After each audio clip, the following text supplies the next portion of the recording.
শুরুতেই জানাই আসসালামু আলাইকুম সবাইকে, আদর টনস ওয়ার্ল্ডে স্বাগত। আজকে আমি আপনাদের সামনে একটা বাস্তব ঘটনা নিয়ে হাজির হয়েছি। ঘটনাটি ঘটেছিল আমার দাদার সাথে। তাহলে শুরু করা যাক মূল ঘটনাটা। আমার দাদার মুখে শোনা সেই রাতের ঘটনা। ছোটবেলায় আমি প্রায়ই দাদার পাশে বসে গল্প শুনতাম, কিন্তু একটা গল্প তিনি খুব কম বলতেন। আর যখন বলতেন তখন তার চোখ মুখের ভাব দেখে আমার গায়ে কাঁটা দিত। একদিন আমি দাদাকে বললাম, দাদা, তোমার জীবনের সবচেয়ে ভয়ের ঘটনাটা বলো। দাদা কিছুক্ষণ চুপ করে রইলেন, তারপর ধীরে ধীরে বলতে শুরু করলেন। তখন আমার বয়স 22 থেকে 23 বছর। পাশের গ্রামে একটা বিয়েতে গিয়েছিলাম। অনুষ্ঠান শেষ হতে হতে রাত প্রায় 1টা বেজে যায়।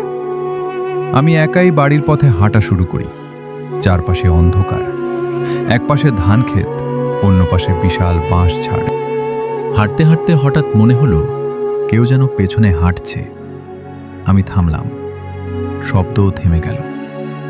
আবার হাঁটলাম, আবার সেই পায়ের শব্দ, কিন্তু পেছনে তাকিয়ে কাউকে দেখতে পেলাম না।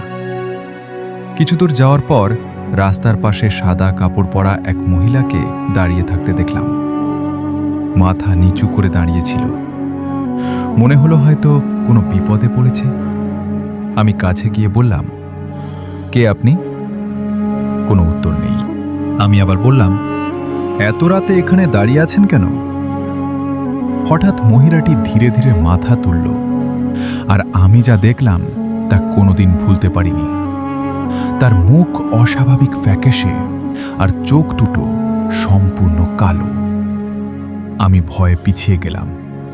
ঠিক তখনই সে অন্যরকম এক কণ্ঠে বলল, এত রাতে একা কোথায় যাচ্ছ?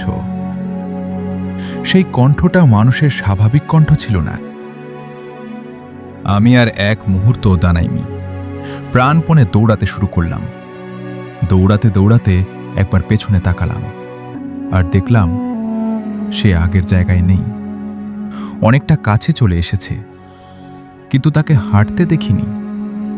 কিভাবে বাড়ি পৌঁছেছিলাম সেটা আজও মনে নেই। সারা রাত জ্বরে কাঁপছিলাম। মনে হচ্ছিল সেই কালো চোখ দুটো এখনো আমাকে অনুসরণ করছে। গল্পটা শেষ হওয়ার পর আমি জিজ্ঞেস করলাম, দাদা, তারপর আর কখনো তাকে দেখেছিলে? দাদা কিছুক্ষণ চুপ করে থেকে বললেন, না, কিন্তু আজও গভীর রাতে ওই রাস্তা দিয়ে গেলে মনে হয় কেউ একজন আমার পেছনে হাঁটছে। দাদা কথাটা বলেই চুপ হয়ে গেলেন। এত বছর পরেও তার চোখে সেই ভয়ের ছাপ দেখতে পাচ্ছিলাম। সেদিন রাতে আমারও ঘুম আসেনি। বারবার মনে হচ্ছিল জানলার বাইরে কেউ দাঁড়িয়ে আছে। সত্যি বলতে জীবনে অনেক ভয়ের গল্প শুনেছি, কিন্তু দাদার মুখে শোনা সেই গল্পটা আজও আমার শরীরে কাঁটা দেয়। আর এই বাস্তব কাহিনীটা এখানেই সমাপ্ত। আবারও দেখা হবে নতুন একটা বাস্তব কাহিনী নিয়ে। ততক্ষণ আদর টুন ওয়ার্ল্ড সাবস্ক্রাইব করে পাশে থাকুন।